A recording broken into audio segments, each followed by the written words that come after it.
So can you tell us a bit more about what your work profile as a UX researcher at Swiggy was like? Cool. Currently at Swiggy, I've been in Swiggy for 2 years at the moment.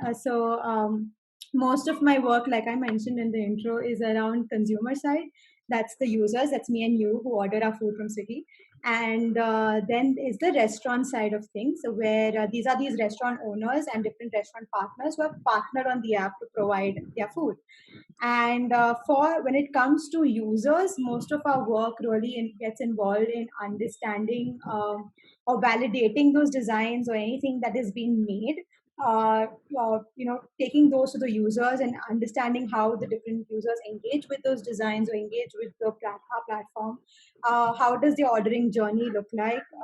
And you, in that, by discovering the ordering journey, do they have any challenges that they face while they're doing that, and we need to highlight those challenges and take it back to the team and make them understand how intense they are, how what's the gravity of those challenges. If it's like really if it's really extreme, then it has to be fixed fast.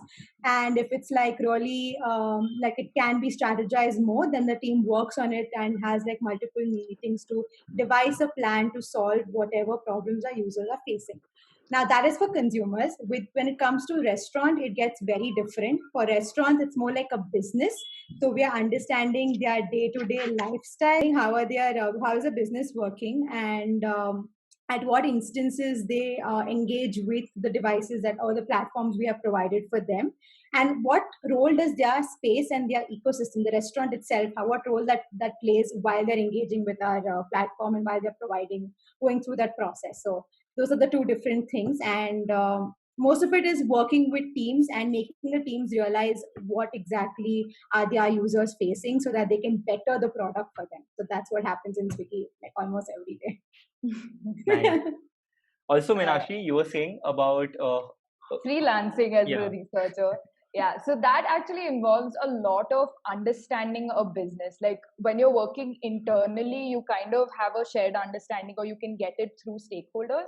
But as a freelancer, you try and connect with people, maybe, you know, a founder of a company or a CEO of some company who wants to start off doing research. So facilitating those conversations about why research, when research, all of that, and then jumping into where it can be useful, executing that, and then being able to communicate the value of research to them through the work. So it involves a lot of understanding their point of view. Even for me, it's like the business might be absolutely new to me. I have no idea about the way they run it. So it's right from there to then evaluating their need for research and then explaining where they should be doing research and then going ahead with that. That's kind of the nature of the work. Yeah, it sounds really intensive. So I'll be diving in step by step. Mm. So, what is a typical day for you guys like? So for Cydelle, it would be what a typical day for you is like as a UX researcher at Swiggy, and for Meenakshi, what a typical day for you would be like as a freelance UX researcher. Okay. So a typical day at Swiggy, apart from all the meetings due to COVID, apart from that, there is so a researcher has two kind of days. So one is when there is no session. When I say sessions, I mean talking to the users or interviewing the users. When that's not happening, what I'm typically doing is I'm either in a meeting talking to stakeholders. When I mean stakeholders, these are people who are working on the project with you. They can go from designers to PMs to engineers, anybody who's working on that product or that feature. So in those meetings, I'm getting to understand why do they require research, what problems are they facing, are they coming with data backups, and they've seen some trends that are not working out. So I'm getting to just to understand what is the project about and trying to understand their goals and what do they want from research.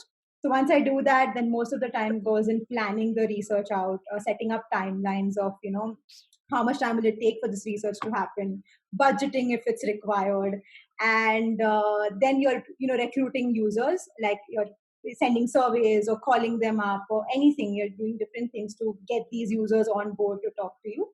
When there are sessions, the day gets packed with sessions. So it's like you have like 3 to 4 in a day, and it just continues with some breaks. So that is what's happening. post that, most of the times it's like either you're collaborating with your teams to analyze the data you've collected, to see what were the insights that you've got, or you're having further meetings to share those insights with the team, and share the videos and whatever you've got, and then you're doing more of brainstorming and helping the designers out with what is the next step that they can take. So that's what 3 different days of a researcher looks like based on the phase you're in.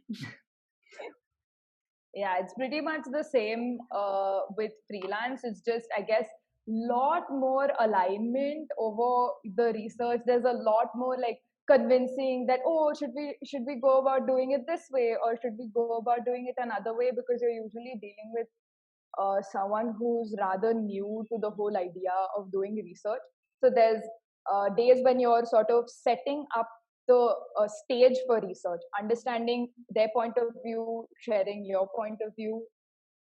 Then there's going into the phase of planning out your research, understanding what resources are available. A lot of times, shoestring budgets. So then you're thinking of workarounds to that.